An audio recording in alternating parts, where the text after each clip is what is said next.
I had a question that I want to start with that was relevant to the topic of rest and sleep. Someone wanted to know more about the 4 types or stages of sleep. And so I will start with that, and then I will talk about the topic I had today of just a few pointers about eating for health instead of eating for disease.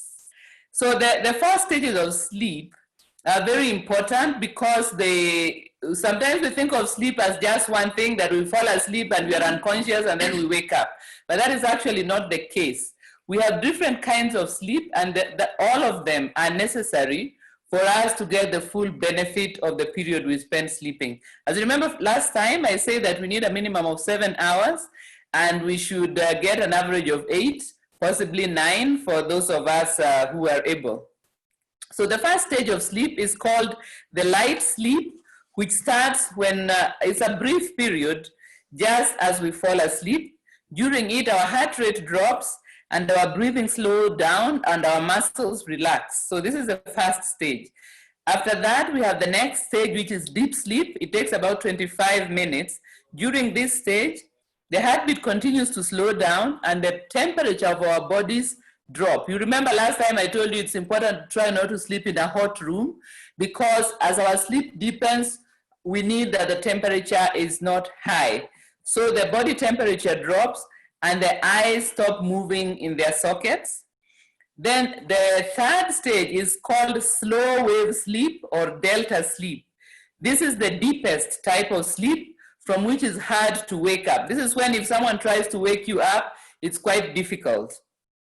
And this is the stage, the very important stage of sleep, during which the body does the best of its repair work, the immunity is strengthened, and the brain is cleaned. Remember, I also mentioned this last Thursday, that during sleep, our brain cleans up the toxins that have accumulated due to all the activities it has during the day. And then the last stage, the 4th one, is called the rapid eye movement or REM sleep. During this stage, the eyes, even though our eyes are closed, the eyes themselves move rapidly in the sockets, and during it also dreams occur and the limbs are temporarily paralyzed. That is why we don't sleepwalk most of the time. And the body temperature starts to pick up, and also our brain gets more active. So a full cycle of these 4 stages takes about 90 minutes, and then we start again. So we have about 7 hours of sleep, we can have maybe four cycles, starting with the stage 1, 2, 3 to 4, then starting again. So you can notice that we need each of these stages because different things happen. And if we are not sleeping well, that we just keep on dozing and waking, then we never go beyond the light sleep, which means the brain never has the opportunity to go into the stage of strengthening our immunity, cleaning our brain, and so on. For that reason, remember last time I said we should make a habit of setting an alarm for going to bed as well as for waking up, in order to try to get adequate amounts of time. Of course, also during deep sleep is when our skin is repaired, and we mentioned that as well. So I hope that answers briefly that question for the person who asked it. Then the other question I had was about rheumatoid arthritis, which is an autoimmune illness in which the immunity attacks the joints of the body. And from Neolife, we recommend Pro-Vitality, Calmag, and vitamin A plus D, as well as taking care. We have had the topic of stabilizing our immune system before, so we can take those measures as well. Then another person asked about compressed spinal discs and pinched nerves, and there I recommend a visit to the doctor, and maybe the doctor would recommend a physiotherapist, which would be an important person in helping with this situation. From our side, we will recommend vitamin B, full motion, and omega-3 salmon oil to help along. But the visit to the doctor and the physiotherapist are important for this.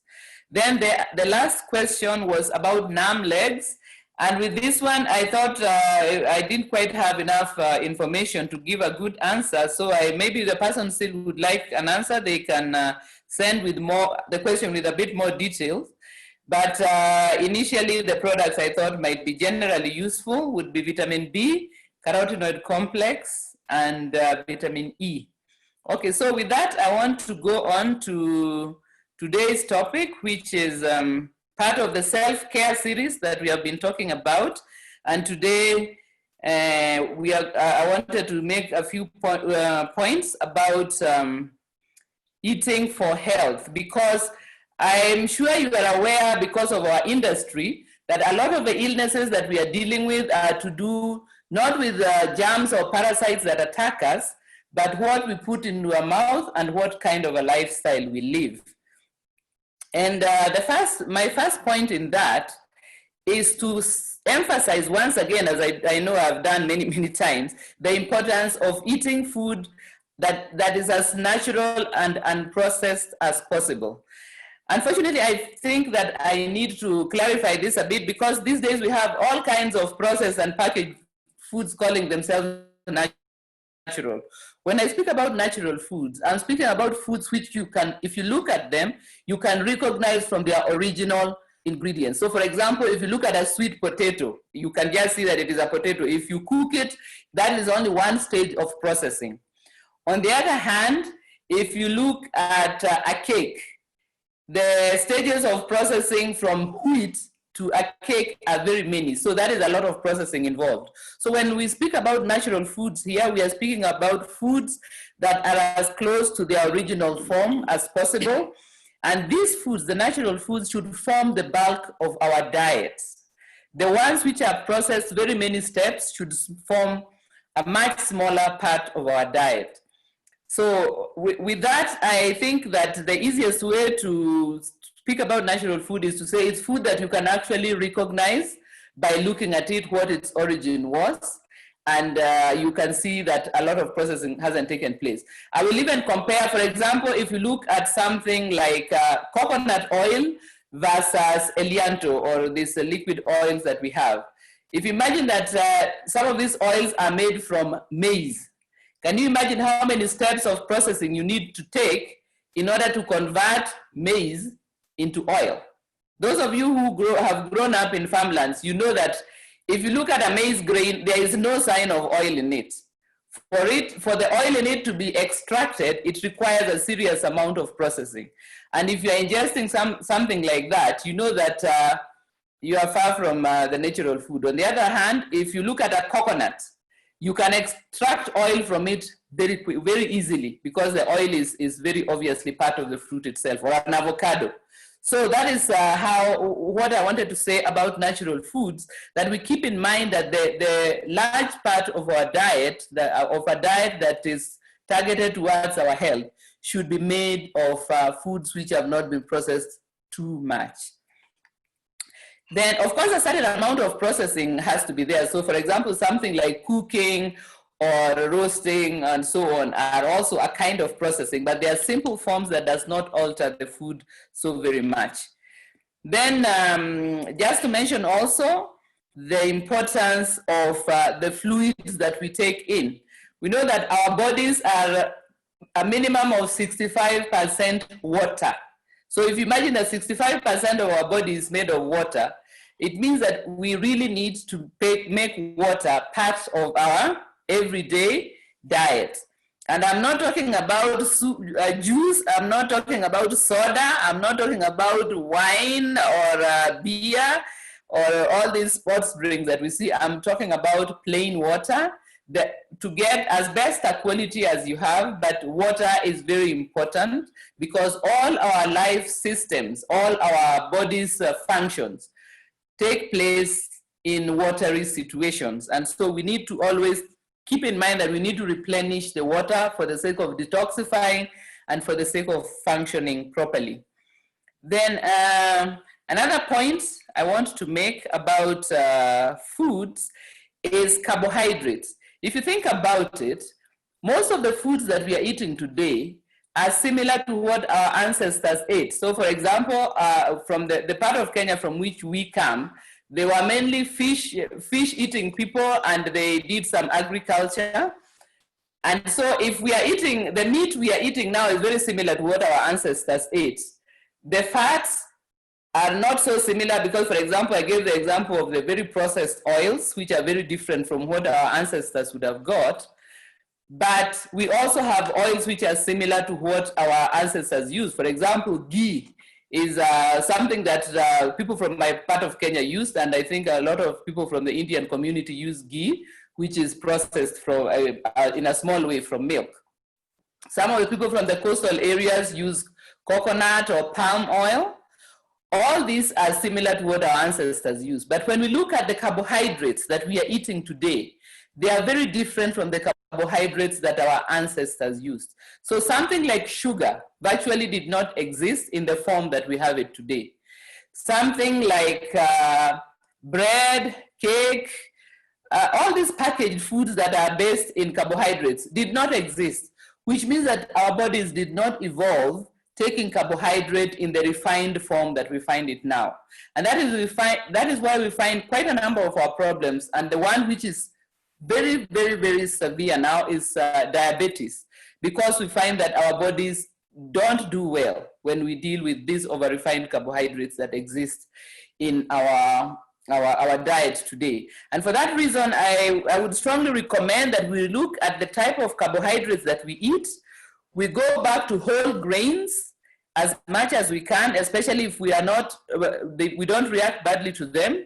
We opt for root carbohydrates like sweet potatoes, yams, cassava, arrowroots. All these are excellent sources of carbohydrates because all we need to do is peel them and boil them, and we don't have to process them further. Another good source of carbohydrates would be whole fruits. And in Africa, we have got very many fruits that can form an important, one of my favorite things about being in Kenya is that the pineapples that are in East Africa are just amazing, amazing. So if you want to do me a favor, eat a pineapple on my behalf, because I always want to eat as many pineapples as I can when I'm over there. The ones we have in Southern Africa are not as good, except the ones from Swaziland are very good. But just to say that fruit is another good source of carbohydrates. So it is important when we look at our diet, we worry a lot about the quality of meat that we have, but I think we should worry even more about the quality of carbohydrates that we take. Okay. Then mentioning a little bit about the junk food that I often mention in many of our sessions. Junk food is really just like putting rubbish in your system. It has got no value of it doesn't have nutrients. It has got calories, but it doesn't have nutrients, which means you are making your body work for nothing. In fact, you might be just adding chemicals, because a lot of the junk food have got colorants added, flavorants, preservatives. So a lot of chemicals comes in with eating the junk food, and in the end of it, you don't even get any serious nutrients. So this is why we recommend that these form a very small part of the diet, maybe as once in a while as a treat. And this used to be the practice even when we were growing up, because we are older than many of you. I remember that in those days, maybe you drink soda once a year at Christmas, and your parents might buy for you sweets maybe on special occasions, which means we had them, but they were treats. They were not regular part of our lives. But today what happens? A child can have a sweet in their lunchbox every school day that they go to, and there is sweet being kept in the house and sodas in the fridge. And we try to show that we are living well by the amount of junk food that we can eat. Sometimes we decide never even to cook at home. We keep on eating from fast food places, thinking that that is a way of showing that we are living the good life.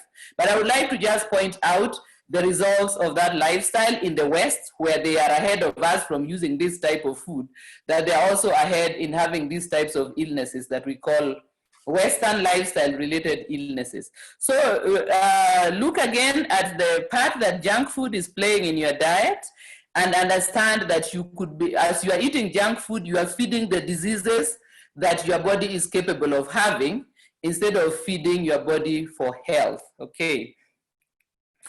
Then further thing I want to mention as I'm finishing is the importance of food timing.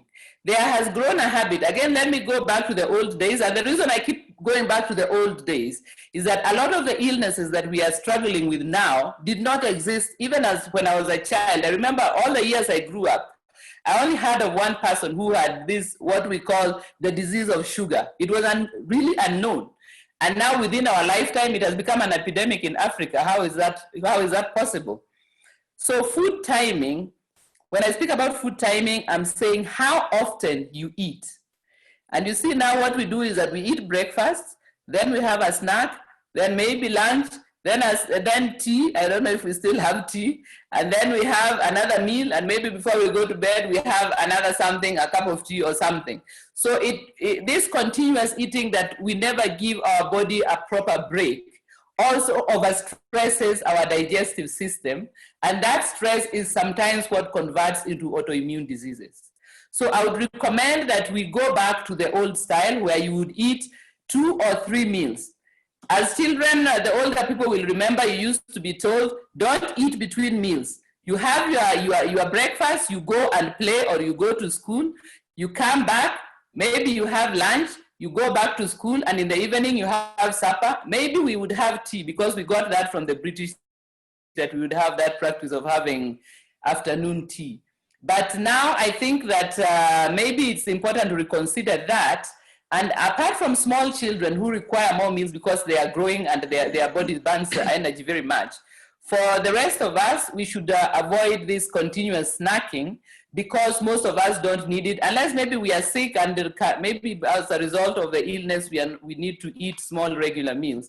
For the average well enough people, it is not prudent to eat so many meals a day. We need to give our system a rest so that it finishes the process of digesting and finishes the process of eliminating and has some time to rest in order to do the work of repair.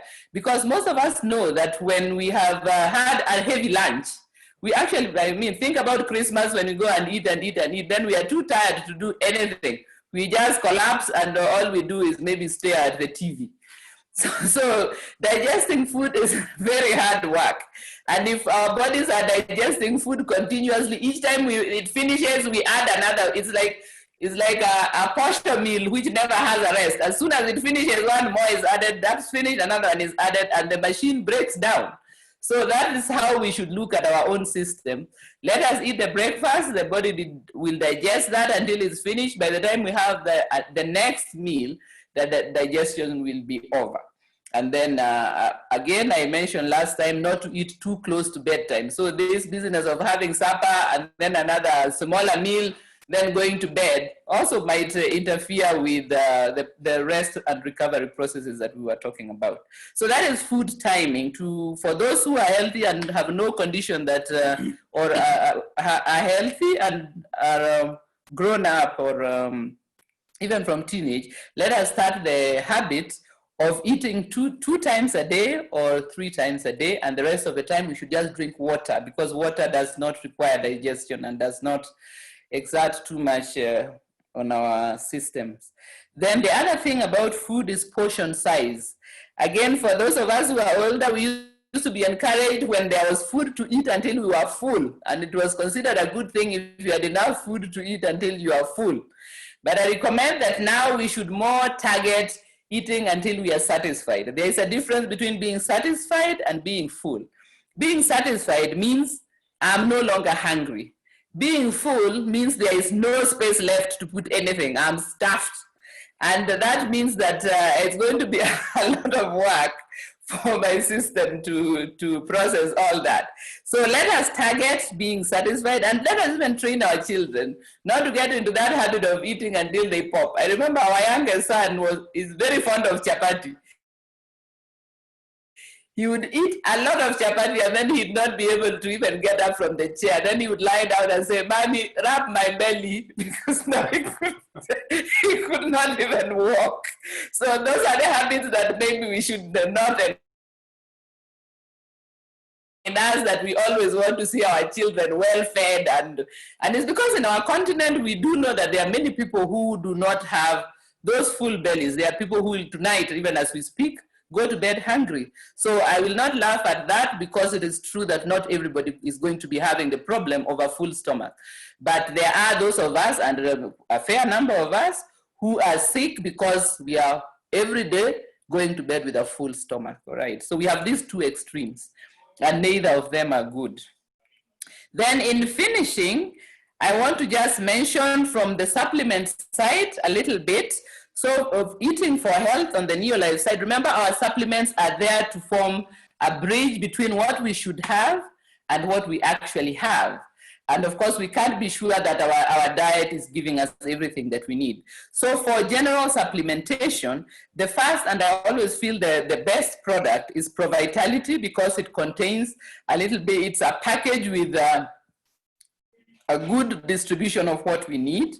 But again, I know that some people might find it, some of our clients might find that Provitality is beyond their pocket. So at least then we can recommend that they start with 3NN. Those who are in the lower income can start with 3NN. Why? Because 3NN makes sure that they benefit from any nutrients that they get from their diet. Because 3NN, remember, makes our cells able to absorb nutrients and remove any waste material that has accumulated in there. And so if they can only buy one product of that is not expensive, then 3NN is it. Of course, as I've said, Provitality is a good medium. And if they can manage more than 3NN, then Formula 4 is also a very good one. In fact, for many years when we started the business and did not really have money to buy many products, we used Formula 4 as our supplement, Pascal and myself, and our children used Vita Squares, until we were able to buy more products. Then we broadened a bit. For those who have got higher earnings, there is Daily Vitality Pack, which is like Provitality Plus. So that can be for those of our clients or ourselves who have got higher buying power. Then next, after that, so that is the basics. And then the second product. So 3NN, Formula 4, Provitality, and Daily Vitality are like the baseline, depending on the pocket of the person, okay? So at the minimum is 3NN, and then on the other end is Daily Vitality, and in the middle we have got Formula 4 and Provitality. And then of course we have NutriShake, which is excellent as a protein drink. So those ones make up our baseline supplementation. And I also wanted to mention that if someone is buying supplements from you and they want something extra, 3NN is always a good addition, because it helps them to absorb, to benefit from all the other things, okay? Then another thing to mention about the Neolife supplements that we can take in general. For men, zinc is very important because it supports the male systems, the hormones, and their health. So zinc is very important. Of course, we know that zinc is a champion for very many things. But if a man wants to take something regularly, zinc is a good option, and even cruciferous plus, we know this, especially for middle-aged men, 40s and above. Then for women, multimineral for younger women is very important because it gives them all the minerals that they need. This is especially good for women who are still have not reached menopause, because they have regular loss of blood. So multimineral is a very good supplement for them. For those who are older, like myself, CalMag is very important, because we know as ladies grow older, we start losing calcium from our bones, and our bones get weak, and we can easily have a fractured bones or hips or things like that. So CalMag is very important. Then for our children, of course, for the very little ones, we can have Liquivite, which is they are a good baseline for small children who cannot yet safely take tablets or suck tablets, because you know some of them, when they're small, they can swallow the tablet and choke. So for that stage, we can use Liquivite. For bigger children, we have Vita Squares as their baseline supplement to support eating for good health. I think that my time has run out, and I just want to encourage you to understand that we supplement, but the main work is in changing our lifestyle so that it is supportive of health. And if we improve our diet, we'll see benefits in very many ways, and we'll find that we are not spending the money we are making in Neolife on going to the hospital. Okay, so thank you very much for your attention. I hope, as Paul has told us, September is going very well. I hope it's going well for you. And there's still a few days remaining, so you can still exert yourself further and work hard these last days in order to reach the goals you had for yourself in September, reach to more people, and make the world a happier and healthier place. Thanks very much. And if you have any questions, you can send them along. We can tackle them next week. Thanks and God bless. I hand you over to Pascal to show you how to bring those directors on stage so that we can celebrate them. All right, bye. Good evening, everybody. As you can see that I have a very good resident teacher. I cannot deviate from that path. I just have to follow it. You know, I saw Faith Ngaira sent a comment there that she used to eat meat once a week.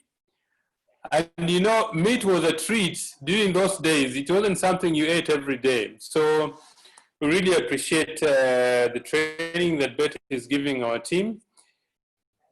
The session I want to take you through is how do you build directors? It's because you're aware that to go on stage as a Sapphire or Ruby directors, the company checks how many directors have you helped become successful. So give me a moment, I share my screen. Just one moment. Okay, just one moment, please. Slideshow. Okay. All right, so I want to spend the next 20 or 25 minutes discussing with you how to build directors in our business. When you become a director in the business, the next stage is to become a Sapphire Director. And to become a Sapphire Director, you need to build an organization that is doing 10,000 PV a month, and you have another director in your organization. To become a 1 Ruby, you need 3 director legs and 20,000 PV maintained over a period of 3 months.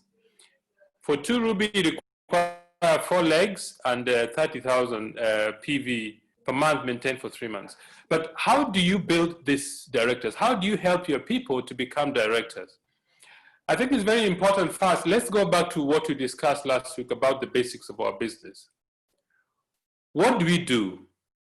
Neolife pays you for moving products from Neolife to different users. That is yourselves and your customers. That is the bottom line of our business. That is what we need to be doing, because there is no money that is going to be paid out unless products are moved from Neolife to different customers. The other reason why we build a team is because you increase your capacity for earning money. Why? Because Neolife doesn't advertise. Neolife doesn't have a sales force. We are independent distributors, and we help Neolife reach their customers. Now, what is the reason for sponsoring a distributor? You sponsor a distributor to build a director leg. That is really the reason why we sponsor people in the business. Otherwise, anything else doesn't make sense. And the director business is a business that is doing 4,000 PV and above. That is what a director business is. Now, I expect that as a director, you've actually taken time to go through the compensation plan and realize that you need to be sponsoring new people every month. Why? Because if somebody under you builds an organization that is doing 4,000, but you don't have a separate business that is doing 4,000, you don't earn any money from them until you become a director. Now, you know, I'm an engineer, so I like numbers. You will bear with me. You see, our minimum PV proposed by the company is 100 PV per person. That means to reach a 4,000 PV, you need 40 active distributors. I would suggest that you need between 40 and 60 active distributors to have a stable director business. That's the first thing. The second thing is it's important to build manager by manager. What does that mean? That if you're a senior manager, you need to have at least 4 to 6 managers under you so that you can qualify as a senior manager consistently. Okay? If you're a director, you need 4 to 6 qualified senior managers so that you qualify every month as a director. I know in Kenya or the other markets, we've got people who really do a lot of personal production. For example, I know Angao does about 3,000-4,000 PV every month. I think Belina does about 4,000 PV personally. Pauline Muinde, the karaoke, I saw the karaoke this month, they've already reached 3,000 personal PV every this month. So you have special people like that, but you see, you need to build the business so that everybody can actually achieve that level of consistency. So for a strong director business, you need 40 to 60 distributors doing an average of 100 PV each. So as a director, you need to have 4 to 6 qualified senior managers. That is what you need to aim at. But how do you actually build it? How do you build an organization so that they are actually building a director business? This is what I suggest. Now, step number 1. First, when you sponsor a new distributor, I recommend that within 7 days, you need to do for them a BOP. It's called a business launch. I would recommend that you separate the kit opening and the business launch. Those are 2 separate events. The kit opening means you take the new distributors through the administrative side of the business, ordering products, application form, BV, PV, what is a director, what is a distributor. You take them through the administrative part of the business, all right? Then you take them through the process of building a name list, building your dreams. But you need to separate, you need to do for them a business launch. That is a business presentation just for them only, them and their guests. So I would recommend that within the first 7 days of their business, you do for them a business presentation, either by Zoom or in their homes or in whatever venue it is. And the idea is that they need to invite at least 40 prospects to see the business launch. Why is this important? It's because a distributor needs to be able to sponsor somebody or sell a product within 7 days of joining the business. And that increases retention. For example, Betty and I sponsored a distributor last week, Monday, and by Thursday, we already arranged a Zoom BOP just for them, and they invited 8 people and 7 came for the presentation. So very early on in the business, I showed them how to invite, I showed them how to send a Zoom invitation, I did the business presentation for them, and we did a follow-up. I will do 2 more meetings for them. The third one, they're going to do it themselves, and I will appear as a guest speaker to share my story. What am I trying to do? I'm trying to build confidence in them to be able to do the presentation so that they can become confident leaders. And the important thing to aim at is the need to sponsor a new distributor within 7 days of joining.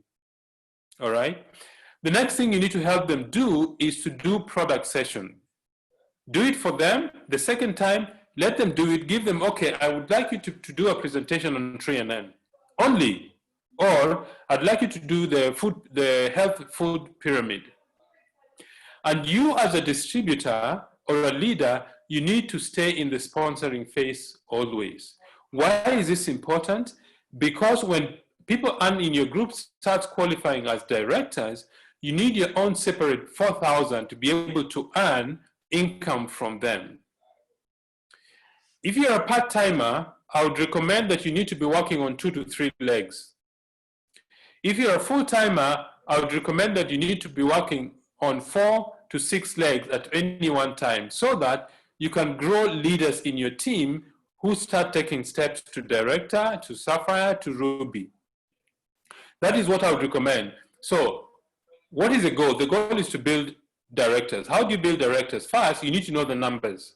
The numbers are, you need 40 to 60 active distributors to have a strong qualifying director unit. Number two, you need to build the manager by manager, which means a manager needs to have at least 4 to 6 people who are doing 100 PV. A qualified senior manager needs to have at least 4 managers in their team under them. A director needs to have 4 to 6 qualified senior managers, so that you have a director who qualifies 12 months out of 12 for the year. How do you do it? First, for the new person, you do a business launch, do a BOP, business opportunity presentation for them, do for them 2, do for them 3, the third or the fourth one, they do it while you appear as a guest speaker. Why is this important? Because it builds confidence. I remember that when Betty and I started the business, I was so excited about this business. And I used to practice presenting the business in the car, in the bathroom, in the office during lunchtime. Anywhere where I got the chance to practice doing the presentation, I would do it, because I was completely consumed, and I believed that this business could work for us. And then our mentor at that time is called Johannes van Eden. Then he threw us to the deep end. We had prospects in Swaziland. Swaziland is now called Eswatini. So we woke up on Saturday morning at 6. We were on the road. By 9 o'clock, we are at the border between South Africa and Swaziland. And from the border to the venue was about 15 minutes drive. When we got to the border, Johannes called and says, Pascal, I cannot make for the meeting.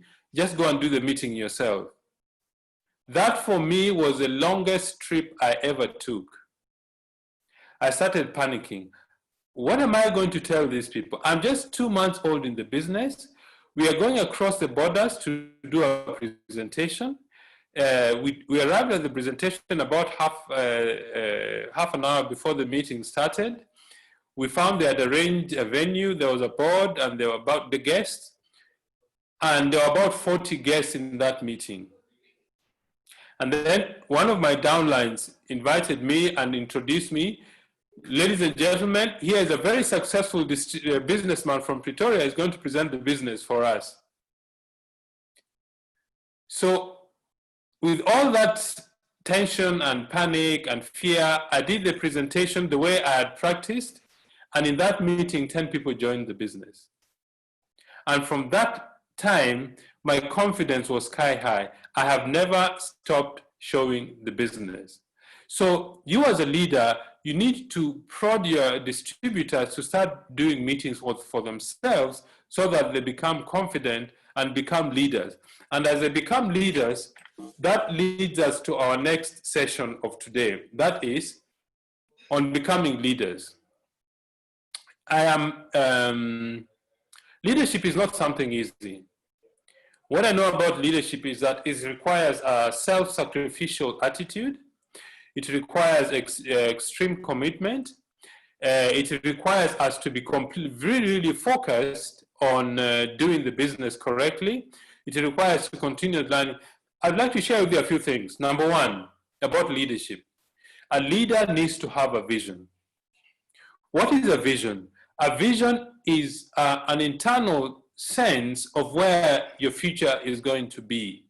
And there's a difference between a vision and a dream. A dream are the external manifestation of physical things, or things you want to become, things you want to buy, and you can actually have a picture of them. That is what a dream is. But a vision is something which is written in your heart, something is written in your soul, that if you truly have a vision, it's something that wakes you up at 3 o'clock in the morning and reminds you of the picture you saw of yourself. That is what a vision is. And that's why the good book says, a people without a vision will perish. Why? Because unless you have a vision or a sight of how you want your future to look like, you will just be continuing to live day in, day out without any direction at all. So if you want to know if you truly have a vision, is Sometimes you wake up at 3 o'clock in the morning and sit beside your bed and wonder, what is going to happen in the future? The vision arrests your inner being. It makes you relentless. It makes you uncomfortable. It makes you do things that you never thought it is possible for you to do. So the first thing a leader needs to have is a vision. And two, you need to share that vision with your team. For example, I was telling a friend of mine sometime, either yesterday or the day before, that one day I was reading and I dozed off and fell asleep. And when I woke up, the figure 55 came to my mind. And I had something saying to me, you're 55. But you see, I'm not, that time I was not 55 years old, I was 56. About a month or two later, when I was listening to an audio tape, I think it was by something about Africa, then I realized Africa has got 55 nations, and two, Neolife is in 55 different countries. Then I realized that we need to have a vision of having this company, all the African countries. Our vision with Betty is to have 1 million distributors in our team, building this business so that in every single home in the continent, the only word they know of the products that are supplied to the nations is Neolife. That is our vision with Betty, to have 1 million distributors in our group. The second thing is you need to create a step-by-step plan with measurements applying to each part. You see, if you can't measure it, you can't manage it. The reason why you need to have a step-by-step plan with measurements is that you can actually check whether you're on course or off course. And you need to make daily corrections on your journey towards the plans that you have. So create a step-by-step plan with measurements applying to each part, and need to monitor how you are doing in terms of measurements. How are you doing? Let me say today I was supposed to speak to 5 people. Did I speak to 5? No, I spoke to 3. All right. What can I do to speak to 5 the next day? Or can I speak to 7 the next day to make up for what I had missed? The idea is you need to be able to monitor what you're doing. The third thing about a leader, which separates all leaders from all the other people, is the capacity to take action. Leaders are people to take action whether they're ready or not to take the action. So take disciplined action every single day. Why? Because we are creatures of habit. And if you take habits every day, you will find that your business begins to grow. Your people, ask yourself one question. Are you the kind of person you'd follow if you're a distributor? Would you follow you to build this business? If the answer is no, then it means you have a lot of work to do on yourself so that you can say, okay, I'm worth being followed. Can your distributors follow you? So take disciplined action. 4, monitor and self-correct. Self-correcting simply means, what is the difference between the plan and what you have done? If there's a difference between those two, you need to correct. Number 5, you need to commit yourself to continuous learning. You know, Betty and I have been in this business for 24 years, and every single day we are learning new things. Okay? For example, I didn't know about the four levels of sleep. These days, by 9 o'clock, my alarm goes off. 9:30, I'm preparing to go to bed. Because first, I need to walk the talk. Number 2, I need to be physically healthy. Betty and I want to get to 5 diamond so that we can enjoy the income we get. I don't want to get to 5 diamond and I spend time in the 5-star hospital. Okay, so we need to commit ourselves to continuous learning. Number 6, you need to learn to reward yourself and the team. You see, that is something very small, and sometimes it's not easy to reward yourself. When you do something commendable, reward yourself with a small gift. Buy yourself some, whatever you do, I don't know, but think about rewarding yourself when you achieved your goals. And then reward the team. You see, a dream works if the team is working together. Number 7, and this is not easy to deal with. You need to realize that sometimes leadership is lonely. Leadership is loneliness. Why? Because the ordinary person does not understand the commitment you need to make to be a leader. Sometimes you have to get out of your comfort zone. Sometimes things are very, very hard. Sometimes you begin to doubt yourself. Sometimes there's criticisms left, right, and center. Sometimes you even doubt whether this thing works. Join the club. Everybody goes through that process.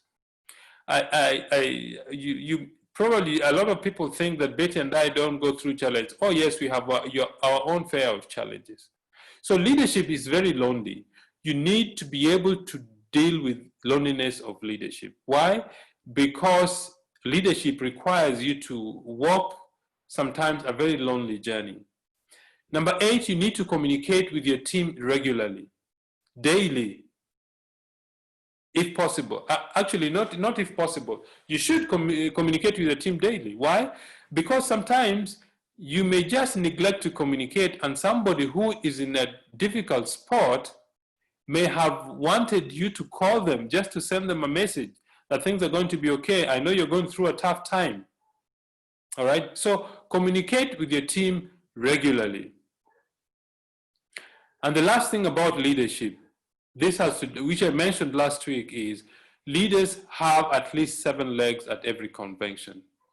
You see, before the Sunday convention that we had in Dar es Salaam, and most of us joined by Zoom, I sat down with the diary on Friday and I wrote 22 legs, which I had sent messages to, spoke to, and made sure they attended the convention.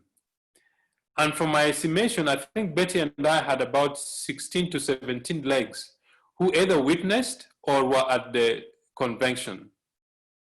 I can tell you without doubt that this time next year, Betty and I will be at least either a 5 Ruby or 1 Diamond directors, because I know the people who are in our team are leaders and they're going to follow what we do. The only thing about a leader is don't expect people to follow you if you're not going anywhere. Leaders always want to follow somebody who's going somewhere. And if you're a leader, oh, the other thing I need to bring to your attention is there's a difference between leadership and brinkmanship. Brinkmanship is when people want to have control over things without showing the path. Leadership is different.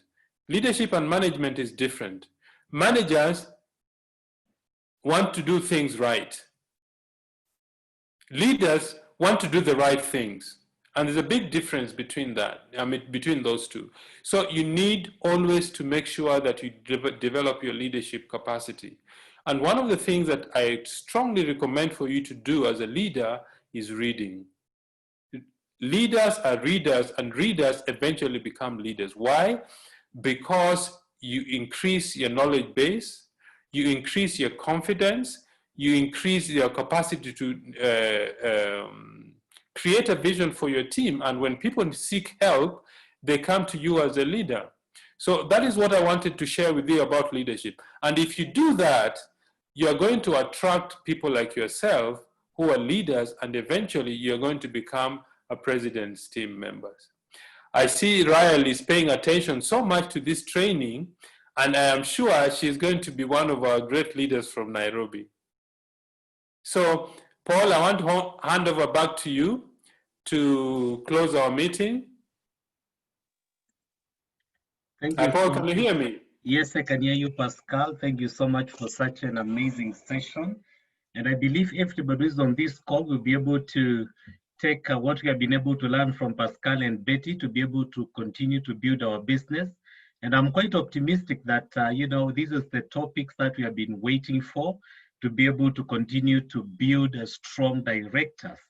He has been able to give us the numbers, what we are supposed to do, and how also to be able to become great leaders, because when you are building a business, you need to be a leader that people can be able to depend on. And I think this is the best place, Pascal and Betty, you have been able to share with us your heart, and it's up to us now to be able to put these things into practice and make sure we use them to continue to build our business. So I want to take this opportunity to thank you sincerely, Betty and Pascal, for your input and your training, which when I was in Tanzania over the weekend, I was speaking to the PTs, that is Dora and Binky, and they told me, they have been in so many trainings, but the things that they have been able to learn over the period of time that Pascal and Betty have been sharing with us, There are things that they had not learned in the business before, and some of it is acting as a reminder, a good reminder, and people are really taking action and they're happy about the training that we do. So you're not wasting your time, Betty and Pascal. We appreciate you giving out every Thursday evening an hour or so, and even more time that you put in to prepare to be able to come and give us a lot of training. So I believe everybody who's on this call, we're about 426 at one point. We really appreciate, and just send out a message to Betty and Pascal to tell them how much you appreciate them and how much you have been able to learn over the times that they have been able to train us. So mine is to thank you and remind you that our month end is next week on Thursday, October 1st is when we are starting our month end, and Monday, Thursday and Friday. So let's put those things into practice and let's keep stretching, as Betty has been able to tell us. Let's keep stretching so that we can be able to close our month at a high note. So I just want to thank you and say good night to everyone who is on this call. God bless you, and see you tomorrow on our Swahili presentation, and have a lovely night. So thank you so much and good night. Bye-bye, Pascal and Betty. Good night. Bye-bye. Thank you very much, all of you. We appreciate the comments. We really appreciate that. Thank you. Good night. Thank you.